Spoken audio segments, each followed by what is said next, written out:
네, 봅시다. 이 학생은 이진명의 시 그렇게 사탕을 먹으며를 대상으로 작품 분석을 했습니다. 제목을 소망과 현실 그리고 체념 이렇게 정했네요. 같이 한번 보겠습니다. 사탕은 달다. 이 조그만 주전부리는 자신의 맛을 가시하듯 각양각색의 자태를 뽐낸다. 사탕이 다 녹아 없어진 후에도 입안에는 단맛이 잠시 남아있다. 사탕을 입에 넣어 본 후 이 시를 읽으면 사탕이라는 시어는 달콤하지만 사라지고 마는 무엇 정도의 인상으로 다가온다. 예, 이 첫 단락은 도입부인데 상당히 이 학생 나름대로 재미를 곁들여서 수필식이기는 하지만 전개를 하고 있습니다. 이제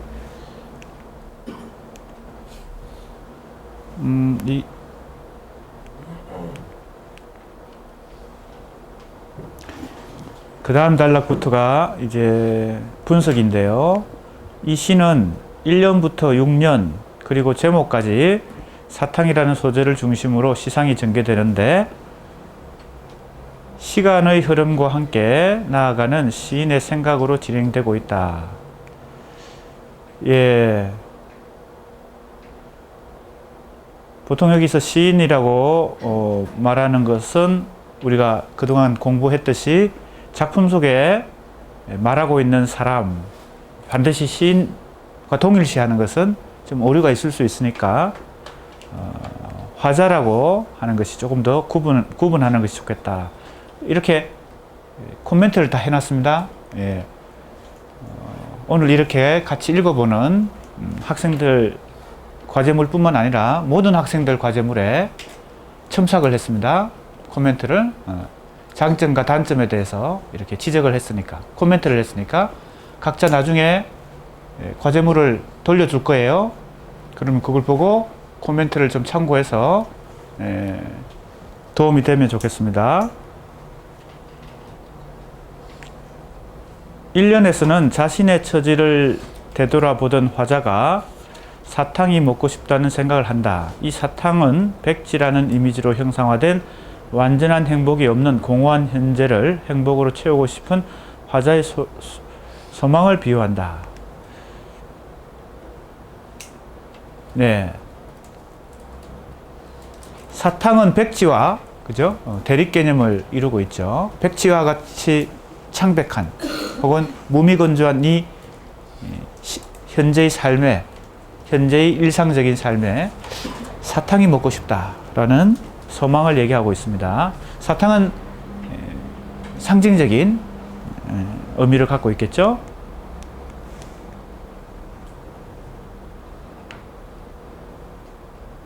화자는 자신의 인생, 즉 삶의 그림을 머릿속으로 그리며 돌이켜보면서 더 이상 애착을 갖게 해줄 활력소를 갖지 않고 있다는 것을 깨닫는다. 공허한 현재를 살고 있고요. 무채색에서 유채색으로. 예. 이 해석도 적절한 것 같은데, 왜냐하면 백지라고 하는 것이 무채색에 해당되니까. 그죠? 아마 사탕이 대체로 알록달록하게, 그죠? 그러니까 아마 사탕이 가지고 있는 이 감각은 미각적인 거. 대표적으로 우리가 사탕 하면 느끼는 게 미각이겠죠? 달콤하다는 거. 그 말고도 시각적인 것도 있을 수 있습니다. 보통 사탕이 원색적이고, 그죠? 여러 가지 색깔로 되어 있으니까. 그러니까 이 학생이 지금 이렇게 해석하는 것도 상당히 일리가 있는 해석이다. 이렇게 생각이 됩니다. 오, 아주 백지구나 하며 그 사실을 인식한 순간 사탕이 먹고 싶다며 탄식을 한다. 그러니까 어떤 결핍된 현실, 그 다음에 이것은 소망, 이렇게 되겠죠. 제목을 다시 한번 볼까요? 예. 소망과 현실. 현실은 백지고 소망은 사탕이 먹고 싶다. 그런데 이제 체념이 이 시에 나타난다는 것이 큰 논지인 것 같습니다. 큰 틀에. 그러니까 제목을 이렇게 붙였겠죠.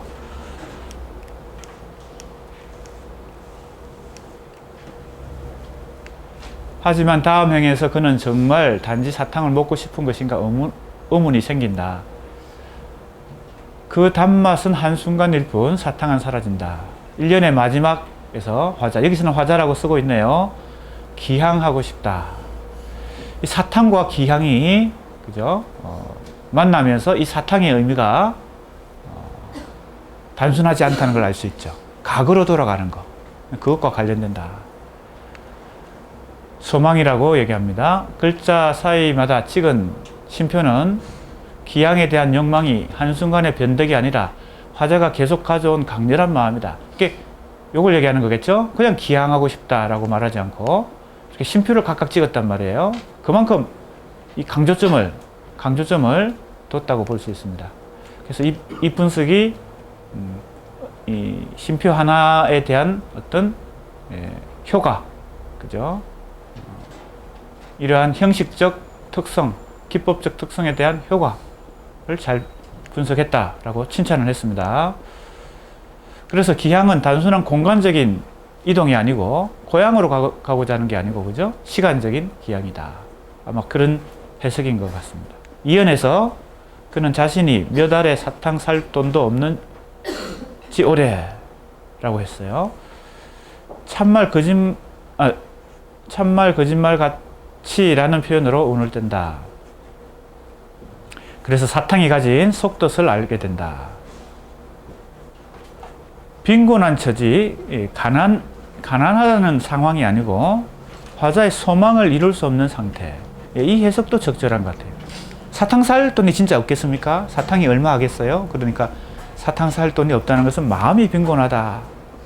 이렇게 해석할 수 있다는 것이겠죠? 어디 있습니까? 소망을 이룰 수 없는 상태. 그죠? 그래서 이렇게 표현했다는 것이죠. 그런데 주목할 점은 오래전에는 몇 알의 사탕 살 돈이 있었다는 것이죠. 여기서 이제 유추한 것입니다. 이 올해라는 부사 하나 속에도 많은 의미가 담겨 있으니까 그걸 유추해서 이렇게 표현했어요. 화자는 과거에는 삶의 기쁨을 누렸는데 언제부터인가, 그죠?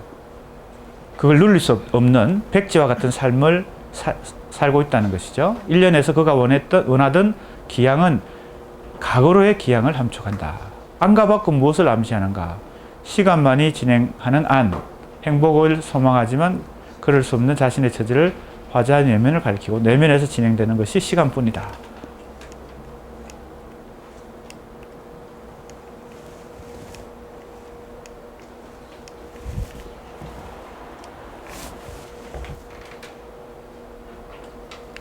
화자가 지향하는 것은 과거로의 회귀이기 때문에 내면에서 자신을 바라보며 생각에 잠겨 있는 동안 현실을 가리키는 밖은 뜻밖에도 햇살로 가득 찬다.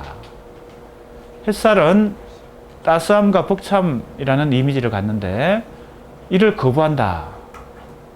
그가 추구하는 행복은 이 바깥에 있는 햇살이 아니고 내면을 통해서 찾는 과거에 있기 때문에, 그죠?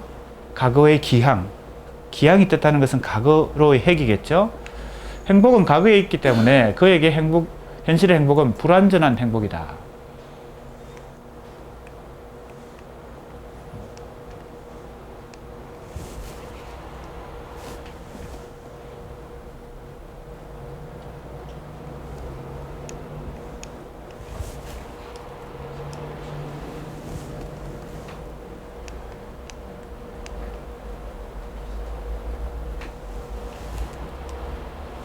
너무 많이 이동하네요. 이 커스가.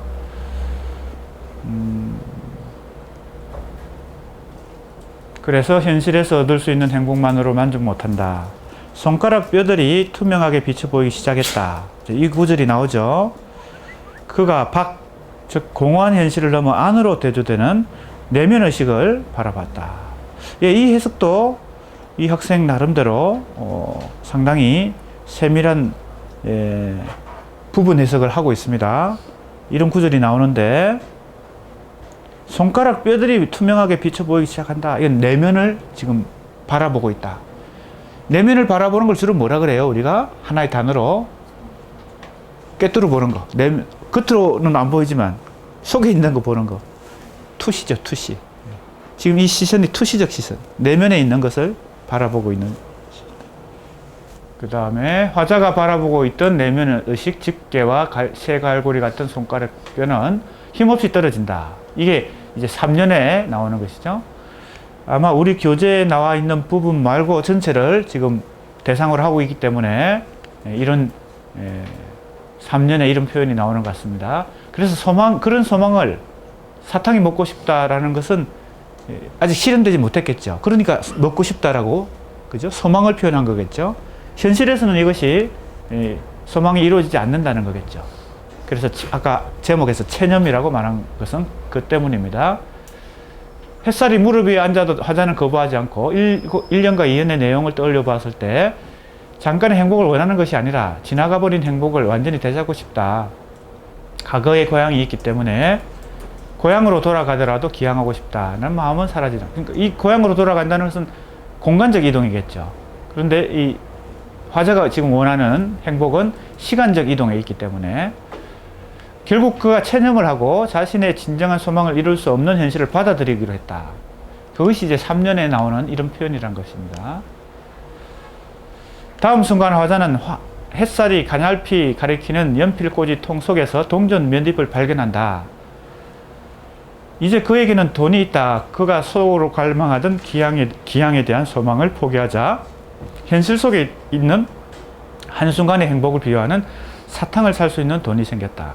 상당히 이 작품의 부분적인 해석을 섬세하게, 그죠? 구체적으로 해 나가고 있습니다.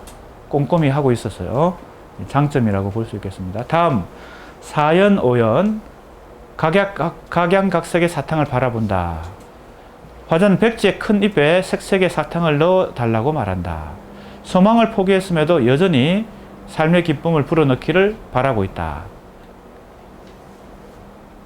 그래서 화자는 자신의 소망을 이룰 수는 없지만 사탕이라도, 그죠? 현실적으로 할 수 있는 것은 사탕이라도 샀다. 그래서 6년의 짧은 부딪는 소리나 동그란이라는 표현은 사탕과 관련되는데, 그렇게 사탕을 먹으며 라는 제목을 떠올려 보았을 때 화자는 이제 사탕을 먹고 있다. 그죠? 이 제목에서 그걸 또 유추할 수 있다는 것입니다. 핸드폰을 꺼놓지 못했네요. 끄도록 하겠습니다.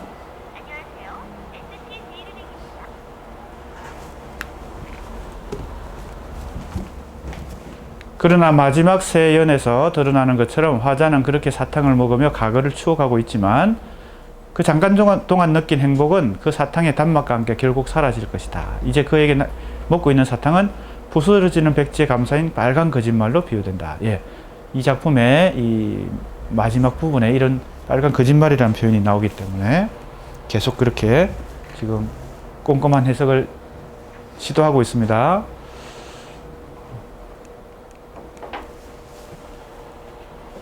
이 커서가 너무 많이 이동해서 좀 조정이 쉽지 않네요. 한 번에 너무 많이 이동합니다.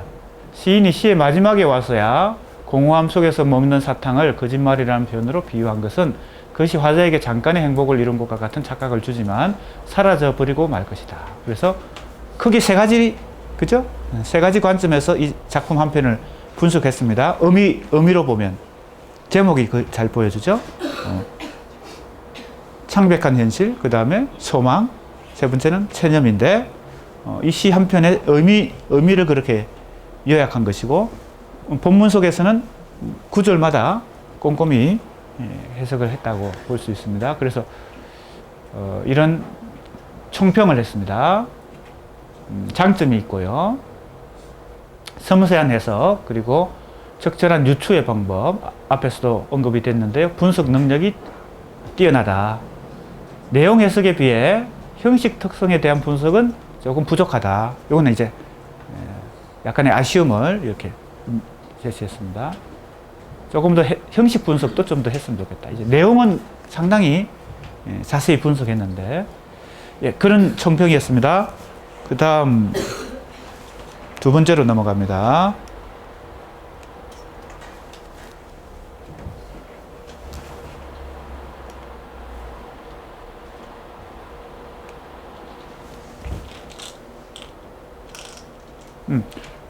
아무도 몰랐던 내 마음을 알아주는 듯한 시. 예, 이런 제목을 붙였습니다. 이 제목은 재미있긴 하지만 이 작품의 특성을 잘 드러내지는 못하죠. 자기 느낌만 그냥 얘기했기 때문에 제목으로서는 그렇게 적절하지 않다고 생각됩니다. 개인적인 자기 느낌을 그냥, 그죠? 이렇게 주관적으로 얘기했기 때문에 자기 마음이 뭔지, 오히려 아무도 몰랐던 내 마음이 뭔지 그걸 얘기한다면 더 제목이 적절하겠죠. 이거는 내용을 잘 알 수 없는, 하지만 자기한테 어떤 자기 마음에 공감을 느꼈던 것이다. 그 정도의 제목이기 때문에 좀 더 정확한 제목이 더 필요하겠다. 이런 생각이 듭니다. 이건 작품명인데 작품명에는 표시를 이렇게 해야 된다는 것이죠. 이건 따옴표로 그냥 했는데 이건 보통 강조 표시입니다. 따옴표가 아니고 여기 하나짜리 따옴표. 잠깐 해석에 앞서 이런 게 있네요.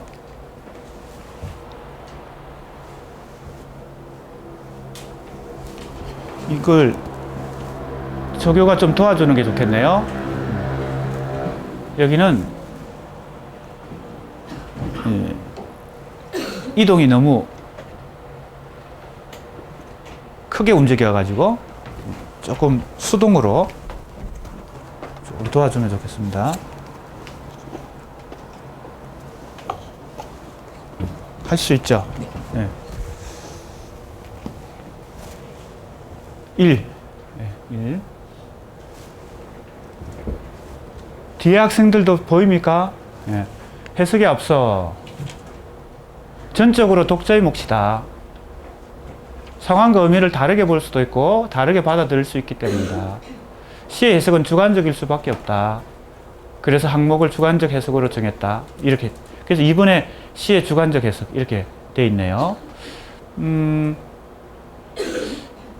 어찌 보면 이 1장 해석에 앞서 이것은 꼭 수술 안 해도 되는 부분 같아요. 그죠? 이건 개인적인 소감 같은 것이니까. 실제로 이제 필요한 것은 2장부터인데, 이 학생은 약간 좀 자기 개인적인 소감을 소술하는 제목도 그렇고, 여기도 그렇고, 그런 것 같습니다. 주관적 해석일 수밖에 없지만, 되도록 가능한 한, 그죠? 객관적 해석에, 즉, 다른 사람들도 동의할 만한, 다른 사람들도, 뭡니까? 설득할 수 있는 그런 해석에 도달하는 것이 필요하겠죠. 그런 노력이. 모든 것이 주관적 해석이라고 전제하고, 그냥, 다른 사람들이 설득하기 어려운 그런, 그죠? 주관적 해석을 하는 것은 좀 무리가 있을 수 있습니다. 자, 조금만 올라가 봅시다. 2가 메인으로 가게. 예, 됐습니다. 자, 이제 내용과 형식이라고 여기 붙여놨어요.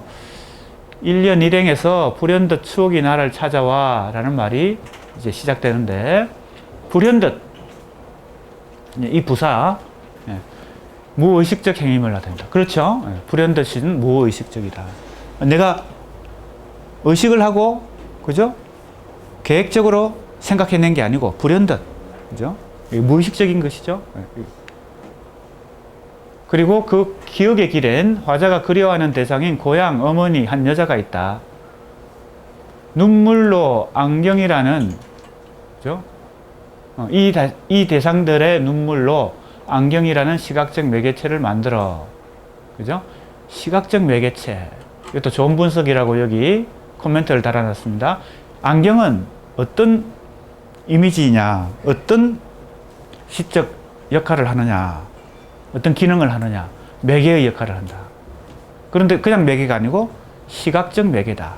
안경을 통해서 우리는 세상을 바라보고 사물을 바라보기 때문에 이 안경이라는 이미지가 상당히 중요한데, 이 시에서 시각적 매개체라고 하는 기능을 갖는다는 겁니다. 시적 기능을. 단순히 그냥 우리가 이 안경, 그죠? 구체적 사물로서의 안경, 이런 의미뿐만 아니고 매개라는 역할을 한다.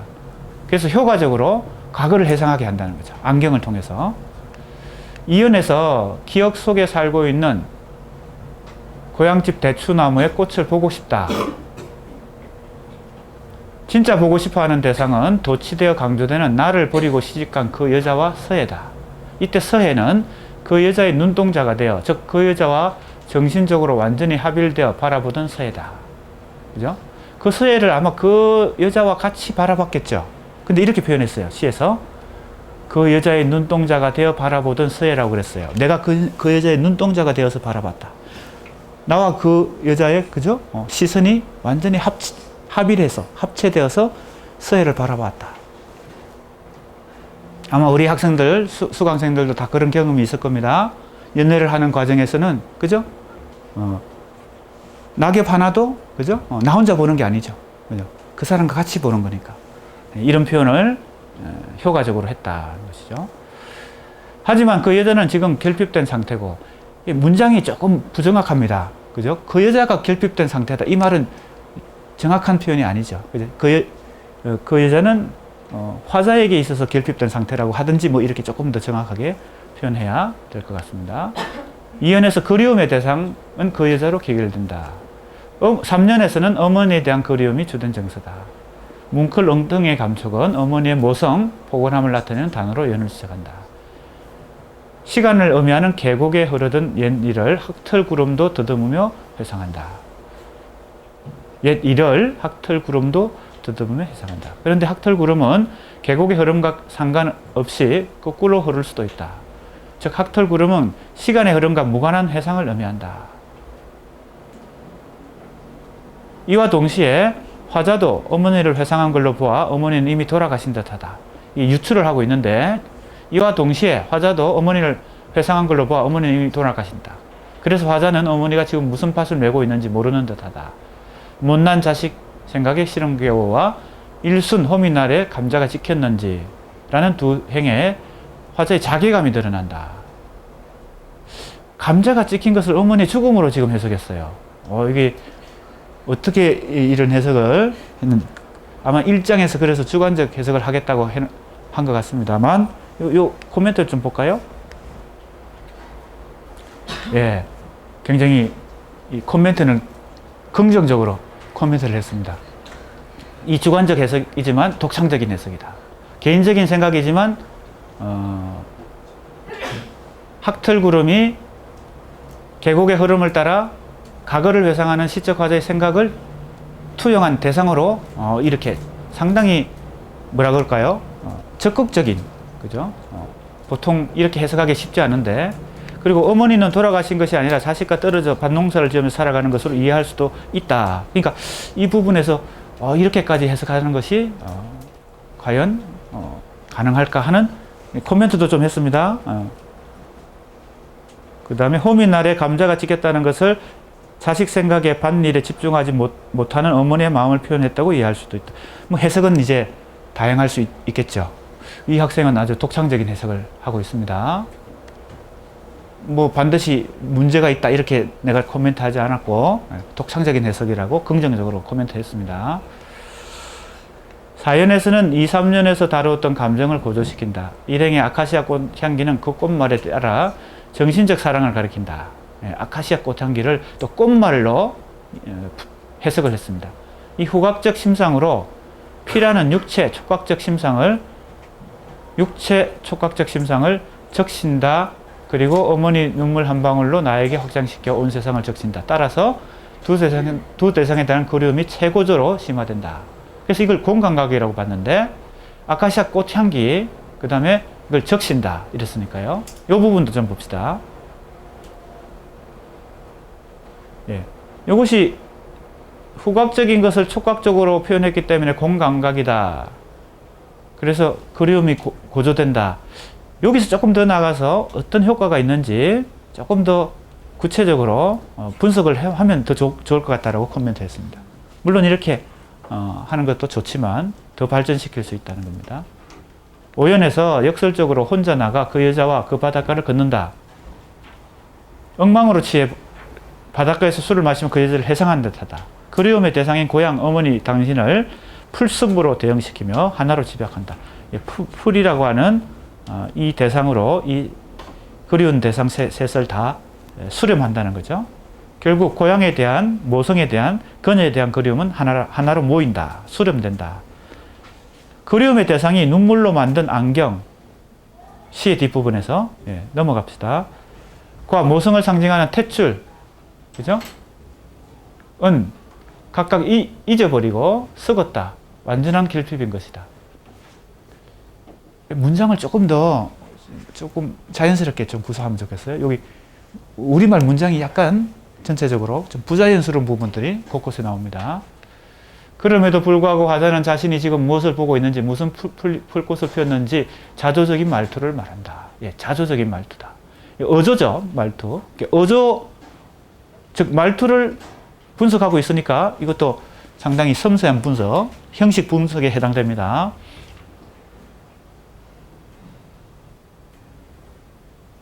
하지만 이런 발견이 감상의 차원에 머물러 있는 것이 아쉽다. 조금 더 분석을 진행하면 좋겠다. 어떤 효과를 시적인, 그죠? 시적인 효과가 여기서 나타나는지.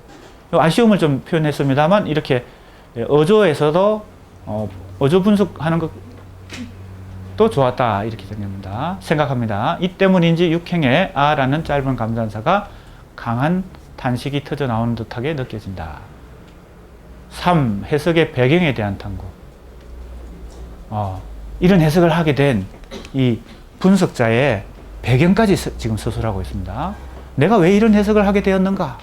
독자들에게 알려주는 것이죠. 이런 것도 재미있습니다. 한번 읽어볼까요? 나의 상황과 잘 맞아 떨어졌다. 고향과 어머니와 한 여자와 같은 소중한 대상이 있었다. 리포트에서 이런 고백을 하다니. 이런 한 여자와 같은 소중한 대상이 있었다고 합니다. 나는 고등학교를 졸업하고 나서도 2년간의 수험 생활을 더했고, 그렇군요. 이런 고백을 또 하다니, 이 수업 시간에. 다행히 이 과제물 제출자의 이름을 가렸기 때문에 지금 공개되고 있지 않습니다.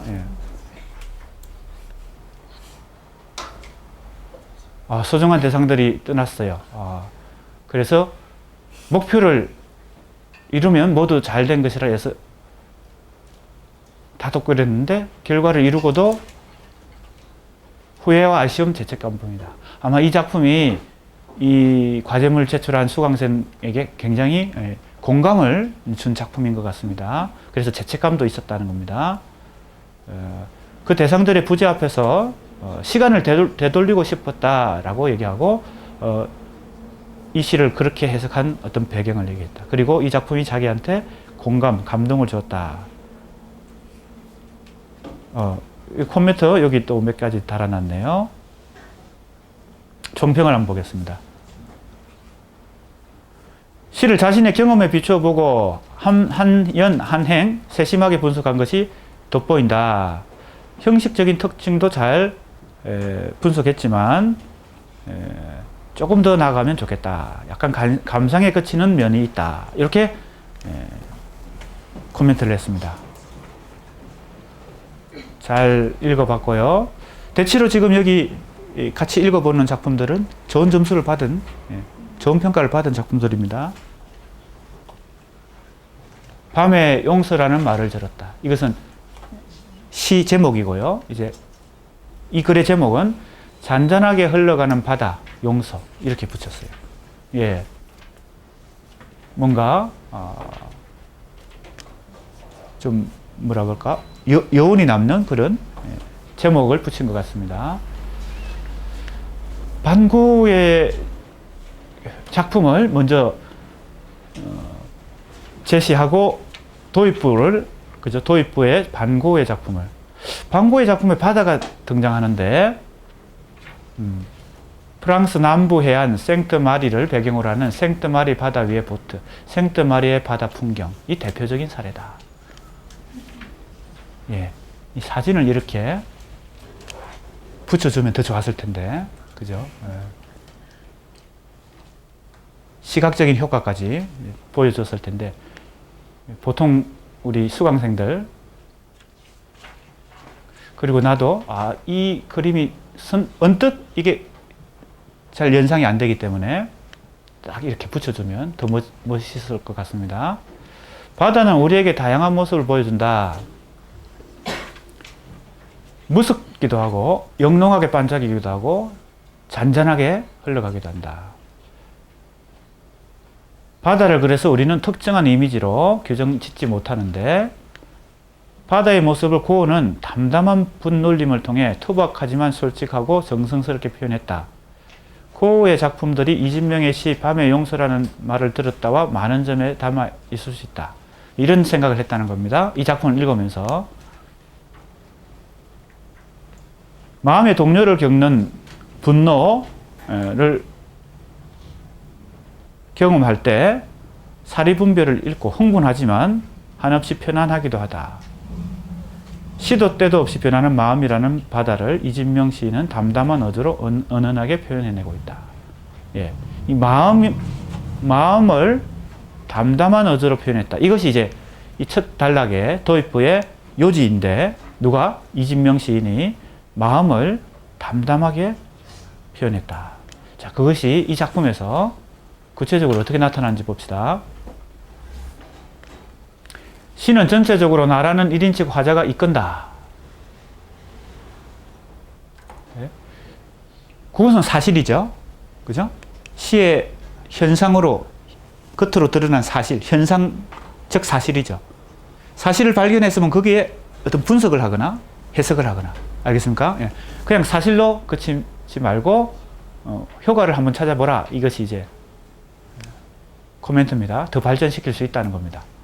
이것은 이제 일종의 사실 발견이니까 조금 더 발전시킬 수 있다.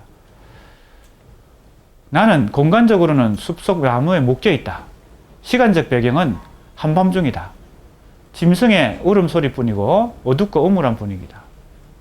나무에 묶여 있는 화자의 처지를 처절하게 만드는 효과가 있다. 이 여러 가지 상황이요. 공간적 상황, 시간적 상황이 전체적 맥락에서 보면 타인에게 품은 악감정이 은연중에 나를 괴롭히고 있는 상황을 나무에 묶여 있는 상황에 빗대 표현한 것임을 알 수 있다. 예, 이거 나무에 묶여 있다는 것이 실제 상황이 아니고 비유적 상황이라는 것이죠. 어떤 감정 때문에, 그죠? 어떤 감정 때문에 거기서 자유로울 수 없는, 대표적으로 그런 감정은 미워하는 감정, 정오의 감정이죠. 그럼 잠을 못 이루죠. 거기에 묶여가지고 그걸 이렇게 나무에 묶여 있다 이렇게 표현했다는 거죠. 이 분석도 아주 좋은 것 같습니다. 아주 적절하게 분석을 시도하고 있습니다. 나는 벗어나기 위해 몸을 뒤틀어 보지만 죄 없는 작은 새가 떨어지는 결과를 초래한다. 나를 속박하는 감정들이 남에게 피해를 준다. 이런 해석도 적절한 것 같습니다. 물론 또 다른 해석이 가능하겠지만 일단 이 학생의 해석도 설득력이 있는 것 같아요.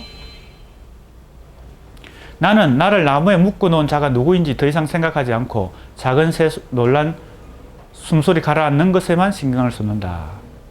악감정들이 작은 새를 달래기 위해 희미해진다. 이때 나도 그만 잠들고 싶구나. 용서에 도달한다는 겁니다. 잠의 사전적 의미는 눈이 감긴 채 의식활동이 쉬는 상태다. 말 그대로 잠이라는 것은 필수적이고 기본적이다. 잠이 오지 않았던 경험, 불면증이죠. 예. 중단 결정을 내리지 못하거나 대부분 잠을 설치는 원인이다. 이 부분은 그죠? 어떤 일상적 경험을 가지고 이제 그를 전개하고 있는데, 따라서 잠을 잔다는 것은 심리적으로 편안함이 갖춰져야 한다. 다시 말해 나로 인해 피해를 입은 작은 새가 나를 용서하고 편안한 마음 상태로 잠이 든 것이다. 나도 그만 잠들고 싶구나 라는 표현도 같은 맥락에서 보면 나에게 악감정을 품게 했던 타인을 이제 그만 용서하고 편안한 마음의 상태가 되고 싶다는 것을 의미한다. 예, 여기 코멘트를 볼까요? 예, 이 해석이 독창적으로 좋은 해석이다. 근데 형식에 대한 분석, 내가 아까 이 부분에서 잠의 일반적인 그죠? 의미를 얘기하고 그 잠과 관련해서 이 화자의 용서에 이르는 과정을 설명한 것이 적절하긴 하지만 좀 더 형식 분석을 하면 더 그죠? 정확하고 확실한 근거가 생기겠죠. 요 앞에서 얘기했던 것을 여기서는 좀 부연 설명하는 식의 그 내용입니다. 주로 내용 위주로 전개하고 있다는 겁니다. 자, 좀 봅시다. 그 다음 밑으로. 작은 새가 나를 용서하고, 좀 더 위로 가봅시다. 요, 위로. 올려보세요. 작은 새가 나를 용서하고, 나도 이제 그만 편안해지고 싶다는 생각이 들었을 때 용서라는 게, 용서의 이미지는, 예, 여기 봅시다. 어둠의 이미지와 상반되는 용서의 이미지는 희고 부드러우며 은은한 향기를 동반한다. 예. 이렇게 구체적으로 작품을 분석하면서, 그죠? 자기 생각을 전개하는 게 더 좋습니다. 작품과 분리해서, 잠이 어떻고, 용서가 어떠니까 일반적인 얘기를 하는 것보다 작품에, 그죠? 표현된 걸 구체적으로, 그죠? 인용하고 분석하면서 전개하는 게 더 좋다. 지금 그렇게 하고 있어요. 여기, 요 대목에서는. 용서의 이미지가 마음속에 피어오르자 화자는 어디에서 놓여난 듯한 기분을 느낀다. 새들이 잠에서 깨어 깃을 치기 시작하는 모습을 서술한 부분과 숲은 새벽 빛을 깨닫고, 좀 더 밑으로 다음 페이지. 들었을 채비를 하고 있었다. 시간 배경 변화는 화자의 심리 상태와 맞물려 화자의 감정 변화를 더욱 효과적으로 표현해준다. 예, 이 부분이 작품 분석에 해당됩니다. 그죠? 시간의 변화, 배경의 변화가 화자의 심리 변화와 맞물려서 지금 묘사가 되고 있어서 그것이 작품에서 어떤 효과를 만들어내는지 이런 걸 구체적으로 분석하고 있으니까 이런 분석이 필요하다. 용서를 깨닫게 되면서 어둠이 걷히고 환한 빛이 마음을 비추기 시작한다. 나는 처음에 악감정의 존재조차도 명확히 파악하지 못하고 고통받는 이유도 몰랐다. 하지만 용서를 깨닫고 나서는 각각의 악감정들을 호명한다. 호명이란 것은 그 이름을 부른다는 뜻이죠. 호명. 김춘수 시인의 꽃이란 작품에서 내가 그의 이름을 불러주기 전에는 그는 다만 하나의 몸짓에 지나지 않았다. 내가 그의 이름을 불러줬을 때 그는 나에게로 와서 꽃이 되었다라는 구절이 있다. 이 학생은 김춘수 시도 인용하고 앞에서 누구예요? 고흐의 그림도 인용하고, 예. 그런 것도 좋은 방법인 것 같습니다. 내가 어떤 대상의 이름을 불러주지 않는다면 그 대상은 그저 존재할 뿐 나에게는 아무 의미가 없다. 호명한다는 것은 이름을 부르는 것 이상의 의미를 지닌다. 호명은 대상을 명확히 파악하고 있으며 그 대상과 직면하고자 하는 의지를 분명히 나타낸다. 예, 이것도 호명이 갖고 있는 의미를 이렇게 잘 해석하고 있습니다. 화자가 작은 새에게 피해를 주어 화자의 발등에 작은 새의 깃털이 떨어지게끔 했지만 작은 새는 화자를 용서하고 잠이 들었다. 발등에 깃털을 얹고 가겠다는 표현은 작은 새가 준 깨달음을 가슴에 품고 악감정들을 직면하겠다는 의지를 나타낸다. 바람이란 한 곳에 머무르지 않는다. 이동하기 때문에 바람이다. 악감정들을 호명한 후 바람이 되어 가라앉으라고 하는 것은 마음 밖으로 풀어나가기를 바라는 마음이다. 그래서 자신도 용서하게 된다는 거죠. 위로 올라가 봅시다. 밑으로 내려와 봅시다. 더 올려보세요. 앞서 설명한 바와 같이 1인칭 화자인 나가 시를 이끌어간다.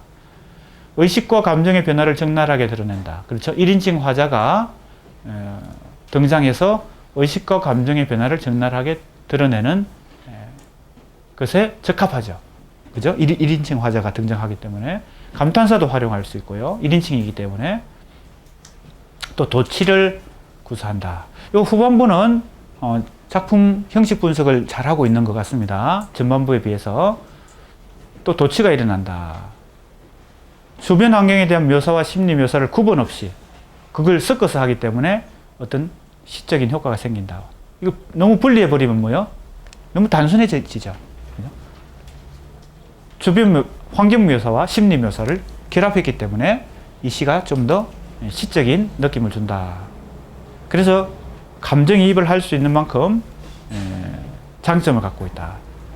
바다는 다양한 모습을 보인다. 바다가 가지각색의 모습을 가질 수 있도록 해주는 요인은 바람이다. 예, 바람과 바다의 관계 이런 것도 얘기했고 마무리 부분에서는 다시 뭐예요? 방고를 인용하고 있네요. 예. 그리고 이렇게 마무리가 되었습니다. 총평이 위에 있었던 것 같습니다. 예, 2페이지 위에 여기 시의 주요 국면을 지적하고 적절하게 설명했다. 시의 형식적 부분을 분석하는 시도가 미흡했다. 뭐 예를 들면 행가리, 어조, 이미지. 이제 후반부는 좀 그런 시도가 많이 시도되었다고 생각됩니다. 수고했습니다. 이제 세 편이 끝난 것 같은데, 네 번째 과제물입니다. 이재무 시인의 늪이라는 작품인데, 제목은 이렇게 붙였어요. 모성의 원초적 비애, 공감과 치유의 순환으로서의 극복. 이랬어요. 이게 맞습니까? 아닌 것 같죠? 왜냐면 이때 써라고 쓰면 쌍시옷이 되면 안 되겠죠? 이건 자격이니까. 그죠? 쓰가. 자, 이 작품에서 모성을 찾았고, 그 다음에 공감과 치유, 그리고 순환. 뭐가 순환된다는 거예요? 공감과 치유가 순환된다. 이런 뜻이겠네요. 그죠? 그렇게 생각해야 되지 않을까요? 그죠? 요 문맥은, 그죠? 이 순환이 공감과 치유 사이에서 순환이 된다. 그렇게 쓴 거 아닌가 싶어요. 예, 아무튼, 이 작품이 갖고 있는 이 특성을 아주 잘 표현했다. 제목이라고 하는 것은 뭐 좀 멋있는 것도 중요하지만, 그죠? 그 글의 전체 내용을 잘 압축하는, 그죠? 그런 것이 필요하죠. 그래서 지금 이런 식으로 자기가 이 과제물에서 전체적으로 말했던 것을 압축하는 그런 제목을 다는 것이 제목으로서는 좋다, 이런 생각이 듭니다. 이 시의 두드러진 특징은 달팽이, 몸, 물과 같은 자연물들의 이미지. 예. 이미지를 분류를 했어요. 이미지를, 우선 자연물 이미지가 있는데 그것은 달팽이, 몸, 물과 같은 것이다. 그 다음에 지푸라기, 별, 하연과 같은 하강적 이미지다. 예. 두 번째 유형은 어떤 이미지예요? 하강의 이미지다 그랬어요. 지푸라기도 하강이라고 봤고, 늦게 뜬 달도 하강이라고 봤고, 하연도 하강이라고 봤어요. 왜 그랬는지 우리가 좀 더 본문을 읽어봐야 되겠어요.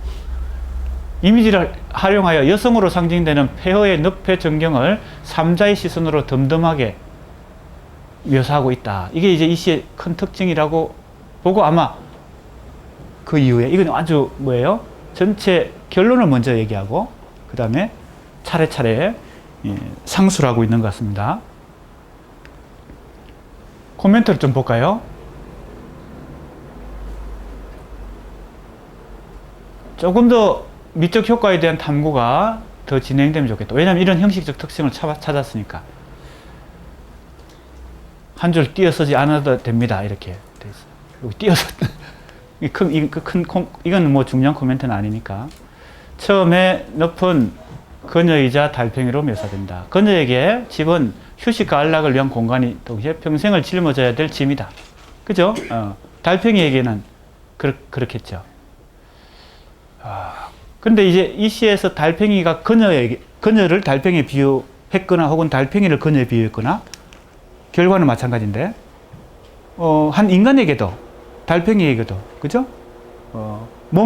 몸이라고 하는 것은 짐이 되기도 하죠. 그죠? 한평생 자기가 거쳐야 될 공간이기도 하지만 짐이 되기도 하죠. 시인이 그런 장면에서의 집은, 시인이 그린 장면에서의 집은 그녀 자신을 위한 공간이기보다는 어떤 이가 던진 돌로 채워지는 공간이다. 그녀를 향해 뭐가요? 돌들이 바람 가르고 날새 몸으로 날아와 박힌다. 하지만 그녀는 몸에 와 박히는 그 짧은 순간에만 잠시 출렁거릴 뿐 오랜 시간 동안 겪어온 쓰라림을 토해내지 않고 마음 한구석으로 삼킨다. 그렇게 분주한 발자국도 돌아간 다음 그에게 남는 것은 적막한 폐허와 황량함 뿐이다. 예, 요 대목을 일단 놓고 보면 작품을 따라가면서, 그죠? 작품을 설명해 주는 식으로. 분석과 해석은 좀 더 적극적으로 시도될 필요가 있습니다. 그냥 이걸 작품을 이해하는 식으로 그냥 풀이해 주는 식으로만 하고 있거든요. 뭔지 알겠습니까? 작품이 제시하고 있는, 그죠? 문장을 좀 더 쉽게 풀이해 주는 식으로만 하고 있어요. 그거하고 분석과 해석을 한다는 거하고는 조금 차원이 다릅니다. 여기서는 그냥 설명해 주는 식으로, 그죠? 조금 더 쉽게 설명해 주는 식으로 하고 있는데, 이렇게 하는 것은 사실 좀 너무 뭐라고 할까요? 분석과 해석의 단계는 아직 아닌 것이죠. 조금 더 분석해야 되는 거예요. 그죠? 겉으로 드러나지 않은 부분을 찾아내야 되는. 그러니까 이거는 설명을 좀 하고 있어요. 자신의 몸을 다 내어준 그녀는 이제 한층 얇아진 몸으로 이미지가 변모된다. 오랜 계절 거쳐 흩어진 지푸라기를 어스러지게 끌어안음으로써 달래를 하지만 달과 하연이 그에게 위로해 줄 때 잠시 반짝반짝 소리 없는 울음 낼 뿐이다.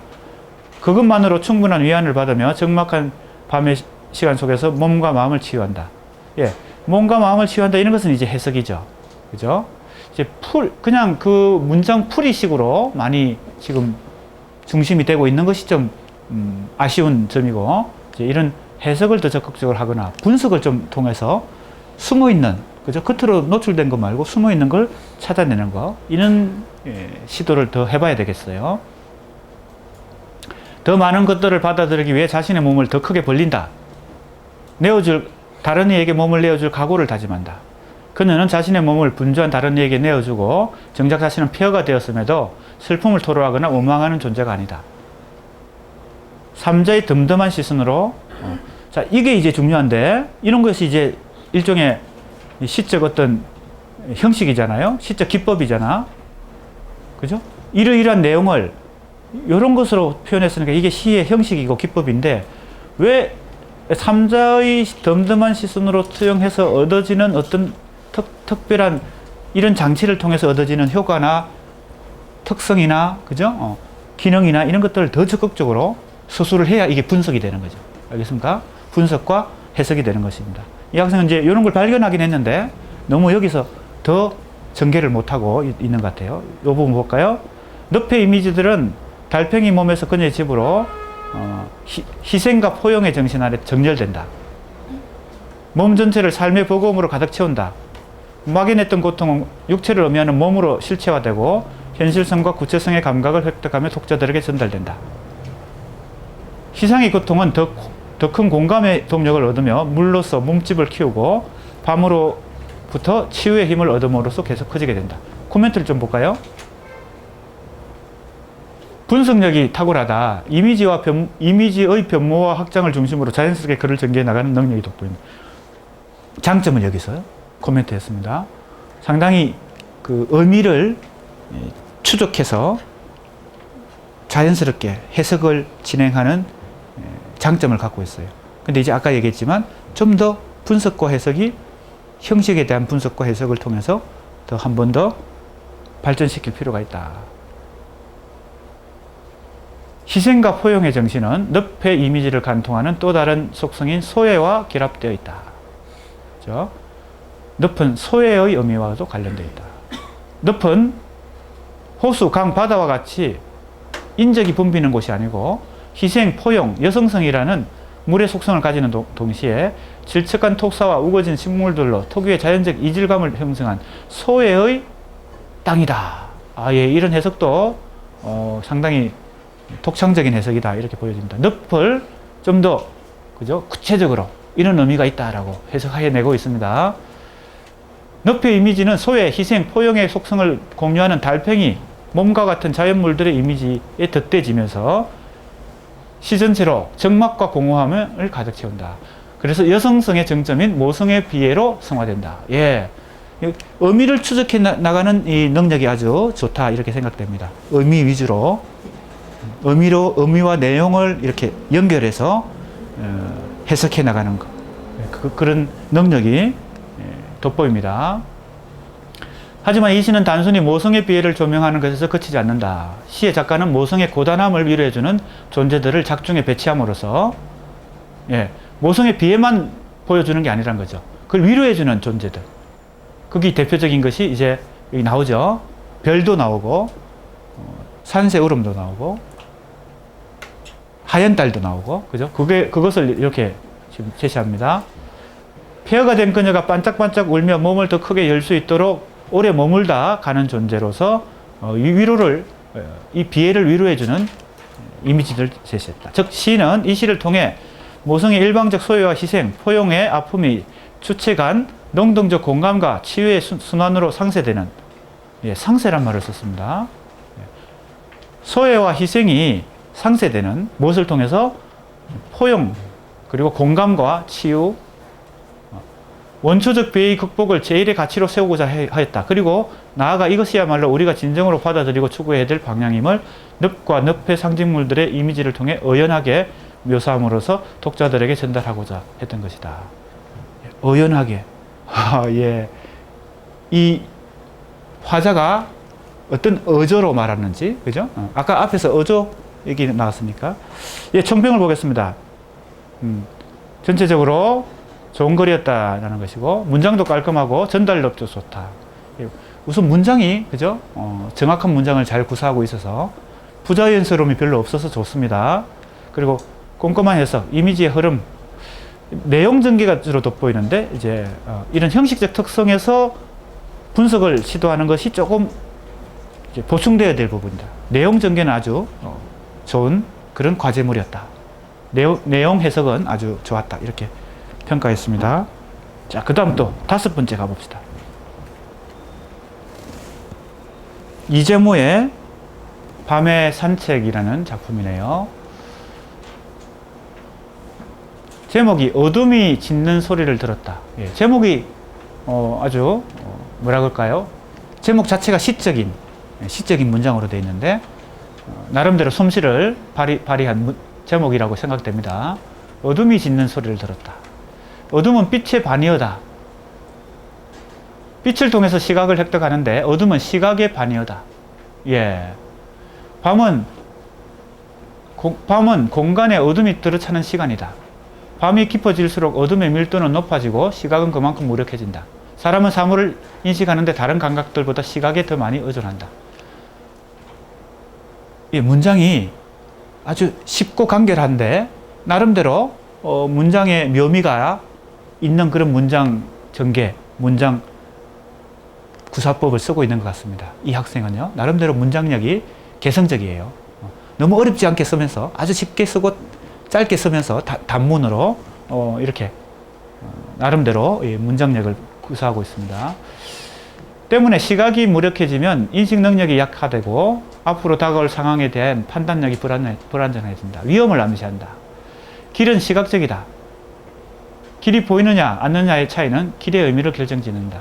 밤길은 밤속의 길이고 어둠이 섞여 있는 길이다. 그 다음에 좀 내려왔어요. 밤길은 도전하고 저항하는 길이 아니라 조심스럽고 평탄한 길이어야 한다. 따라서 밤길은 숨가쁘게 달리기보다는 산책하기 알맞다. 이것은 간섭의 길이고 하인처럼 다소곳해지는 길이고 충직해지는 길이다. 기존의 길은 밤길을 걷더라도 그다지 위험하지 않다. 밤길을 산책하는 것은 사랑하고 참여할 만큼 근사한 것이다. 그러나 밤의 산책은 어둠이 킁킁 짖으면서 시작된다. 예, 어둠이 짖는다고 표현을 했기 때문에 일반적인 우리의 상식하고는 좀 다르다 이 얘기인데 그렇다면 여기서부터 이 시에 대한 구체적인 그죠? 분석과 해석을 전개하는 것 같은데 그럼 요 앞에 이 서론이 좀 너무 길다 이런 생각이 좀 듭니다. 그죠? 이게 이 작품에 대한 해당되는 내용이 아니라면 일반적인 우리의 그죠? 생각을 얘기한다면 조금 이건 줄여줘도 되지 않나. 그죠? 요 코멘트를 잠깐 볼까요? 예. 서론이 긴 편인데 짧은 글이기 때문에 오히려 이 작품 분석이 더 많은 분량을 차지하면 좋겠다. 아무튼 이 학생은 문장 구사 방식은 개성이 있습니다. 나름대로. 그 다음에 이제 이 청각적이라는 것에서 시작했어요. 짖는 행위는 시각적이 아닌 청각적이다. 어둠 속에서 무언가가 짖는다면 그 소리의 인지 정도는 증폭된다. 그렇죠? 이것은 우리가 다 공감할 수 있는 내용입니다. 어둠 속에서 소리가 들리면 그게 더 증폭되죠. 또 짖는 소리는 경고, 위험의 상징과 밀접하게 연결된다. 그렇죠? 그럴 수 있습니다. 특히 개가 짖는다는 거 했으니까. 사이렌이 울리는 것이 경고죠. 그죠? 그런데 이제 개가 짖는 것도 그런 효과가 있죠. 그런데 이게 지금 개가 짖는 게 아니고 어둠이 짖는다 그랬으니까 마치 개처럼 킁킁 짖는다 그랬으니까 어둠이 어둠이 짓는 행위는 위험을 경고한다. 이렇게 지금 이 학생이 이 해석을 시도하고 있습니다. 그래서 밤길이 위험하다. 그죠? 밤길이 위험하다. 밤길을 산책하는 것은 딱히 위험하지 않으며 고구마 등굴 같이 부드러운 느낌을 주는데 짓는 행위는 이 속성이 진정으로 위험한 것입니다. 그러니까 겉으로는 위험하지 않지만 이렇게 부드럽지만 실제 숨은 현실 속에서는 그게 위험할 수 있다라는 경고의 어떤 의미 메시지가 여기 담겨 있다고 지금 해석하고 있습니다. 부정했어야 하는 것들을 긍정하고 찬미하는 허위의식에 빠져 있었던 것이다. 이렇게 이게 이제 일종의 해석인데 부정했어야 하는 것들을 긍정하고 찬미하는 허위의식이다. 그러니까 세상에 숨은 그죠? 어둠을 미처 보지 못하고 편안하게 살았는데 그죠? 이 어둠이 킁킁 짖는 소리가 바로 그런 그죠? 숨은 비밀을 들추어내는 어떤 경고의 역할을 한다. 이 분석이 좋은 것 같습니다. 요 하나를 가지고 이렇게 분석해냈어요. 어둠이 킁킁 짖는다를 가지고 이렇게 분석해냈어. 그죠? 허위의식까지 이렇게 분석을 했어요. 나름대로 분석 능력이 돋보입니다. 하인과 노복의 진정한 의미는 편리함과 아늑함이 아니라 순응과 복종, 무비판적 사고의 위험성이 드러난다. 예, 그래서 결론적으로는 이런 어떤 분석까지 도달했어요. 어디서부터? 어둠이 킁킁 짖는다로부터 요 분석까지. 그죠? 요 분석과 해석이 좋았다고 생각됩니다. 밤길 산책의 역설적인 부정성을 시인은 어떻게 깨달았는가?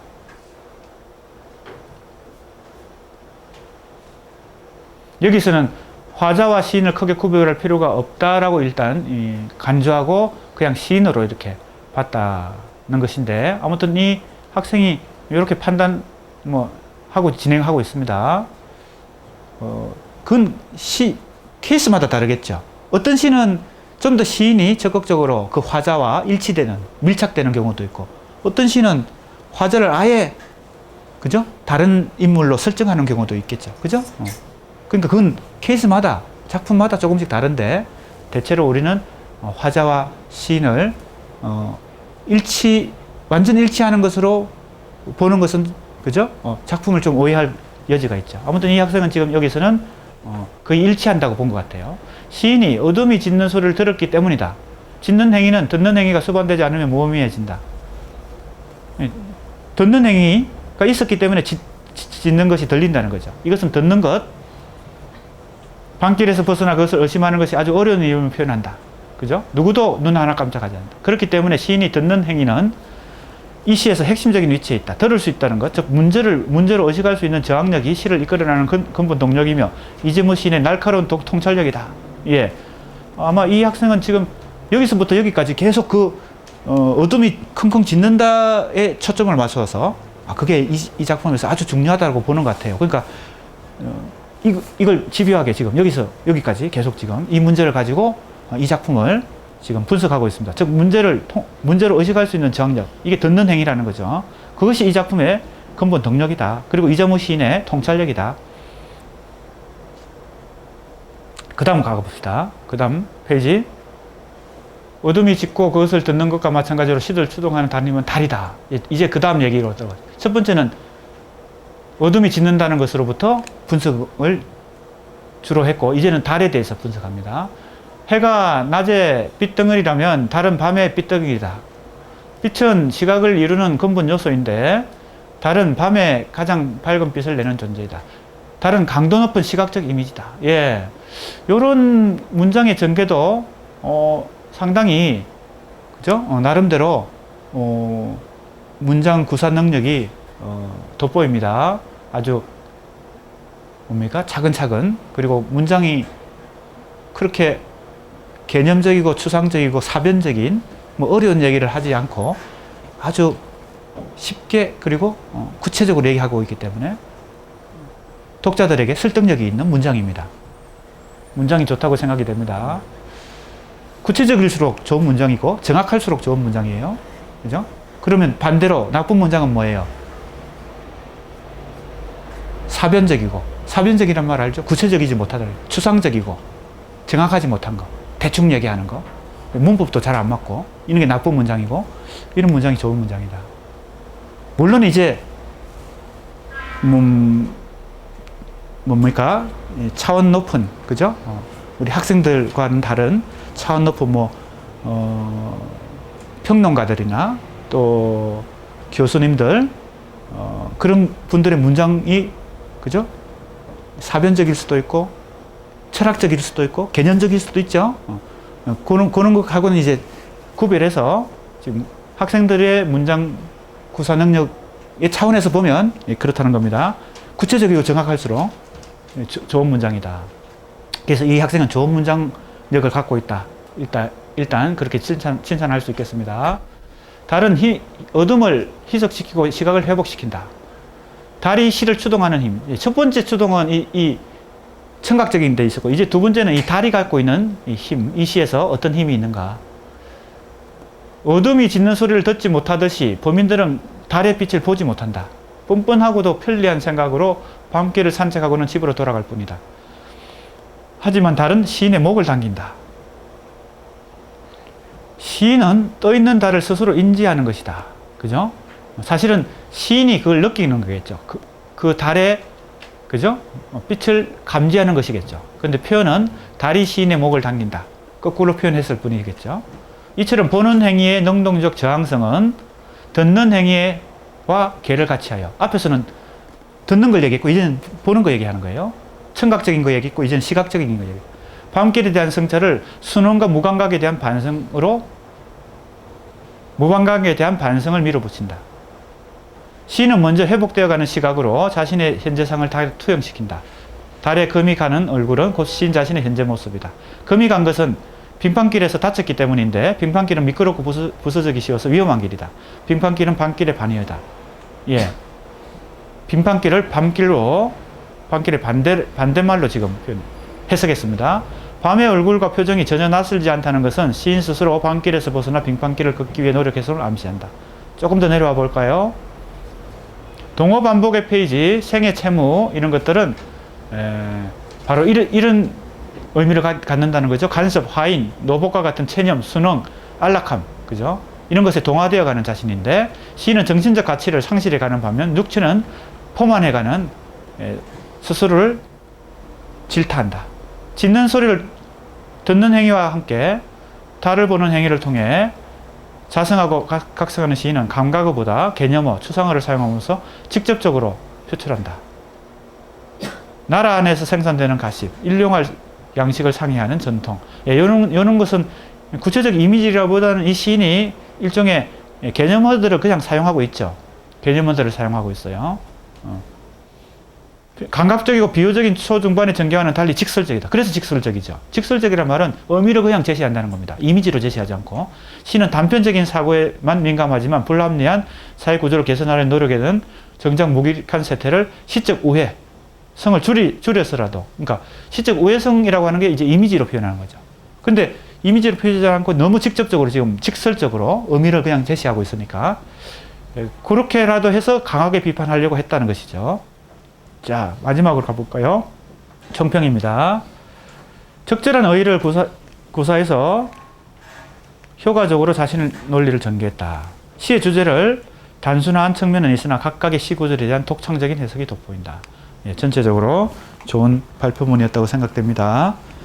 예, 5편 했는데 시간이 됐네요. 예, 짧은 시간이지만 과제물을 우리 조교들을 통해서 나눠 갔고요. 다시 수령 받도록 하고, 오늘 못 받아도 상관없습니까? 없으니까 다음 주 뭐예요? 중간고사 때 받을 수 있고 조교가 다시 나눠줍니다. 그 다음 주 수업 시간에 또 나눠주니까 오늘 굳이 안 받아도 됩니다. 시간이 좀 급한 사람들은 그냥 가도 되겠습니다. 수고했습니다.